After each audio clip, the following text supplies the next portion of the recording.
We look at this list, boy, it is a far cry from the team that won the Premier League last year and Champions League the season before that.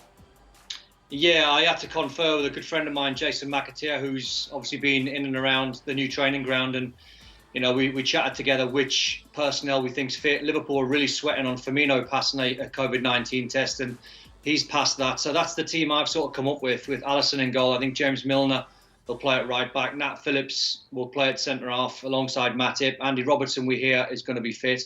I think Curtis Jones plays in central midfield if Thiago's not going to make it. Naby Keita, Gini Wijnaldum, Jota, Firmino and Mane without Mo Salah. So I think that's as close as me and Jason's both come up with what Jurgen will go with this weekend. All right, Shaka, you look at that 11. It's a far cry from the team that we know of Liverpool, from Jurgen Klopp's maybe preferred 11. Given all the absences, do you still see them at favorites at home against the Leicester City squad that we know right now is top the table? I'll be honest, I'm not so sure I make them favourites, Seb. And I mean, this is strange coming for a team that's won or gone something like 64 undefeated at home. Leicester haven't won there in eons. And as much as I like Jota, and I think he fits into this team really well, I think it's at the back where Liverpool will find themselves undone against a Leicester team who will play with patience and we know have pace. And I feel that's where Liverpool will become undone. Just too many changes at the back against a Leicester team who are firing on all guns and come out to the international break in better shape than Liverpool do. Don, that's just it, isn't it? If you're Jamie Vardy, if you're the rest of this Leicester attack, you're salivating.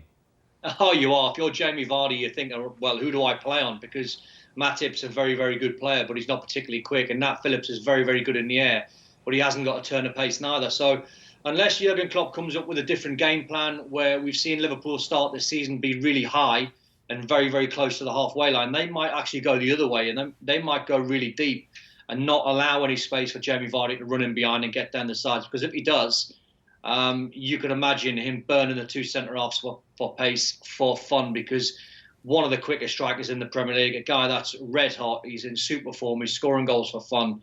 So this, I would imagine, is going to be a different test for Jurgen Klopp and his game plan. Yeah, speaking of that as a test, Shaka, is this the point where, and I'm not really concerned about what they're going to do within the club. Obviously, things will go on as normal. And I'm not concerned about fans. They're fanatics. But from a media, from a punditry perspective, when you see this rash of injuries, when you see the players specifically who have gone down, should we downgrade our expectations for what this Liverpool team is going to be, both on a week-to-week basis and then for the season? Certainly for the short term, until they welcome back to some of those usual faces. I think this is a real test for Jurgen Klopp for all the reasons that Don just mentioned. Liverpool have had their successes in playing high up the park, pressing teams, forcing them into mistakes, and playing with pace themselves. At the back, Liverpool just can't do that right now, and it will mean a total rejigging of who they are and the system that's brought them all their success. That's a real test for Jurgen Klopp. Not just that, but just kind of give him some of the names and playing at the back and the lack of experience playing together primarily. It's toughened on James Milner coming in. As good as he has been over the years, he has become a bit part player. And all of a sudden, he's going to be playing a leading role. He doesn't have the kind of pace that he once did, or Liverpool normally can rely on in that position. They can't rely on the type of service that they get from Trent Alexander-Arnold. And that's a huge ask for Liverpool. So we'll see exactly how Jurgen Klopp copes. But right now, I'm not filled with confidence against Leicester. Maybe they can cope better with other teams lower down the league. But against a team like Leicester and the threat that they pose, I just don't see how it works for them this weekend. I'm a little bit concerned.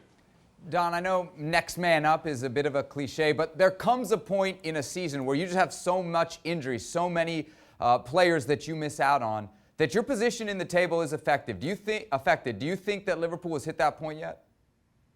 I think they've hit the point in terms of the injury list and where it's happened. It's happened right across the back. I think Liverpool, if they were swapping personnel at the top end of the pitch, you think they've got themselves covered. They've got some fantastic players waiting to come in if ever needed at the front end of the pitch and certainly in midfield. But when you get an injury crisis, and they all seem to happen in the same area, being centre-backs and defensive players, I mean, it must be a nightmare for a manager to try and juggle. I mean, the good news for Liverpool fans watching this is Thiago trained today, and so did Fabinho. So unless Jurgen Klopp wants to take a real chance and throw one of them into the Leicester game, we'll have to wait and see. My gut feeling is he'll probably try and wait another week and have them training another sort of 7 days to try and get minutes in the bank and have them ready. The last thing he'd want to do is obviously lose one again.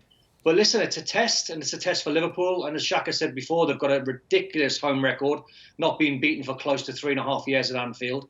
I mean, that's staggering. So that holds something that the Liverpool players can try and cling on to as their home record. And they'll try and take the game to Leicester. And it might be one of these games, Semi, where it's an absolute thriller, because you can't imagine what you're seeing at Liverpool, i.e. keeping a clean sheet. But at the top end of the pitch, you can certainly imagine them scoring goals. So this one might actually be an absolute goal fest. Here's hoping. Shaka, quick prediction. What do you think is going to happen?